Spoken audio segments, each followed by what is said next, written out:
Welcome, ladies and gentlemen, to another edition of the Cody Roark Show here on Saturday, September 5th, 2015. The kickoff of college football season is upon us. I'm very excited about that. I just watched Stanford lose to Northwestern. They dropped a big upset win for Northwestern. Obviously, that impacts the AP rankings next week with Stanford. But we're here. Another edition of the Cody Roark Show here live on Ustream TV, on the CodyRoark18.com. And we are very thankful for Ustream for allowing us to showcase our platform on Ustream, to be able to provide you guys with weekly analysis of the NFL, headlines, and other things around the league. So I'm very honored, very humbled to be here to do this with you guys. So, first and foremost, you just want to say today's a sad day in the NFL for a lot of people, a lot of undrafted rookies who are on practice squads and training camps this offseason. Today, the NFL issued that rosters needed to be set to 53, so a lot of people were cut, some notable cuts around the NFL yesterday and today. Obviously, Tim Tebow, Devon Steele, and also Darnell Dockett of the San Francisco 49ers, who he signed with this offseason after being not picked up again or not choosing to re-sign with the Arizona Cardinals. So very eager to hear where Darnell Dockett ends up going.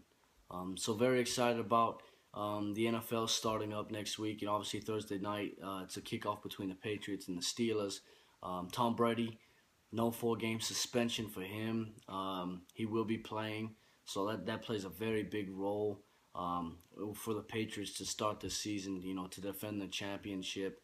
And another thing is, you got to look at it, is the Pittsburgh Steelers are going to be without Martavis Bryant and Le'Veon Bell. Le'Veon Bell serving the 2-game suspension for his substance-related offenses with LeGarrette Blount a couple seasons ago. And also Martavis Bryant's facing a 4-game suspension because of his substance-related issues this offseason. The Pittsburgh Steelers have Antonio Brown, and Dre Archer, some guys.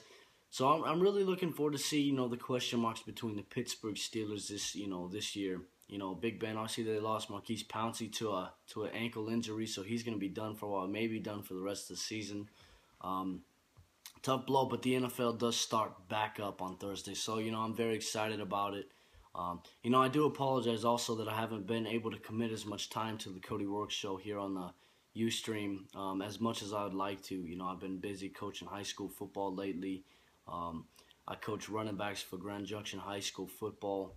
And we had a game last night. I just got in at 3 a.m. this morning. We played the number 6 ranked Fairview team, the number 6 ranked team in the state. We fell short 21-12. We played them tough. Made some mistakes, but we got to learn and learn from those and make forward and take advantage of every opportunity that we get. I look at it a lot of different ways. If we would have done a couple more things better, we could have won the game, or better yet, we could have made it a one-score game. But the fight and the resiliency, and and our guys being down 21-0 at halftime and ended up making it a little bit interesting in the second half. Winning the second half 12-0. So we fell short 21-12. Big rivalry game coming up this week between crosstown rivals. That's always exciting. I'm looking forward to the NFL season starting, though. Obviously Thursday night with the Patriots and the Steelers, but I'm looking forward to seeing, all the games on Sunday. The NFL this year is going more Thursday games, so it's going to be Sunday games, Monday night games, and Thursday games. So obviously, teams who play on Sunday will have a short turnaround for the Thursday game, which I do think puts the players at risk a lot more for injury. Doesn't allow guys who have been injured to recover a lot more. So, that's just my take on it. There are a lot of great, storylines heading into, this NFL season. Obviously, today, Tim Tebow was cut by the Philadelphia Eagles, and they traded away Matt Barkley yesterday. So, the Philadelphia Eagles are heading into the season, with Sam Bradford and Mark Sanchez at the quarterback. And a lot of question marks, too, with DeMarco Murray and his, injury issues. If he'll be ready for week 1, nobody knows. That'll be very, interesting storyline that we're going to follow here, at the Cody Roark Show. So we look at a lot of things, for the Denver Broncos because I live in Colorado and I cover the Denver Broncos alongside with other NFL teams. Obviously the big question mark for the Denver Broncos is can this offense and Peyton Manning, coincide together. As we saw when Peyton Manning played in 2 preseason games, didn't look too, it kind of looked a little rusty. Obviously maybe that's because he hasn't played in the game since last year, but it just doesn't seem like right now, from watching the film that the Broncos offense right now with Peyton Manning, and just the way Peyton Manning runs an offense, that this offense isn't really suitable. I think, obviously Gary Kubiak and the Denver Broncos need to go back to letting Peyton Manning do the offense that we've been doing the last couple of years, where he's been highly efficient. The only reason Peyton Manning struggled last year is because of an injury. He had 2 quad injuries, and that affects a lot. I tore my ACL, my quad's deactivated, and you don't realize how much you need your quadricep muscles in order to be able to move, to even walk right. So that was a factor for Peyton Manning. I'm looking forward to it. Obviously, Wes Welker, we didn't re-sign him in the offseason, so Cody Latimer or Jordan Norwood or Andre Caldwell, one of those guys will step in at the 3rd wide receiver position outside of Demaryius Thomas, who we re-signed, and Emmanuel Sanders. Obviously, you have Peyton Manning coming back. You have C.J. Anderson coming back.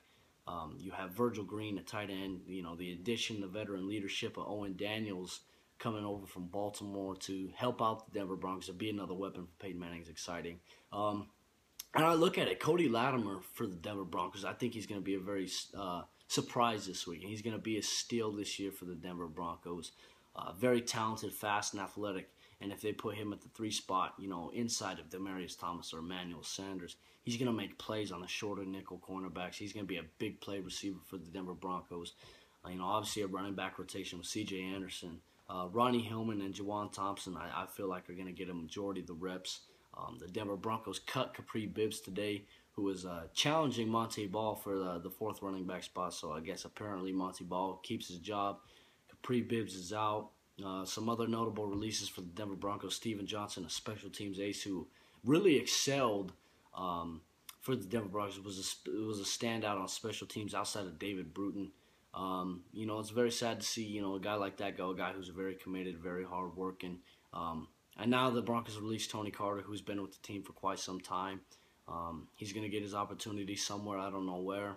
But, a lot of question marks going into this matchup with the Baltimore Ravens. Obviously, the Baltimore Ravens, the storyline is Steve Smith Sr., his last season and this preseason, he's looked like a man on a mission. He got ejected against the Redskins. But Steve Smith looks very ready this season, to make that his last season is a very productive season. Obviously, they got the running back in Justin Forsett, Joe Flacco, Dennis Pitta. If Dennis Pitta can stay healthy, they have a lot of potential there. So, one of the things that we kind of notice is that this is a pretty big matchup for the Denver Broncos. You go back a couple years in the AFC Championship, the AFC divisional game with Denver and Baltimore when Denver suffered that heartbreaking loss. That was very tough for the Broncos. And then they opened up the next season. Peyton Manning threw 6 or 7 touchdowns in the season opener against them. So I'm eager to see how the Denver Broncos offense is going to respond. Obviously, the Denver Broncos offense under Brock Osweiler this preseason looked pretty good. Osweiler still made a couple of mistakes, but Osweiler was very smooth and crisp. And it gives Denver Broncos fans a sign of, kind of a relief that they can hope for the quarterback of the future can be Brock Osweiler, who looks and plays the part. One of the tallest quarterbacks in the National Football League. So I'm very excited about that. The thing that I'm most excited about for the Denver Broncos is the defense. Obviously, you drafted Shane Ray, you have DeMarcus Ware, Von Miller, Aqib Talib, T.J. Ward, Darian Stewart you brought over from Baltimore, Chris Harris Jr., and some other guys.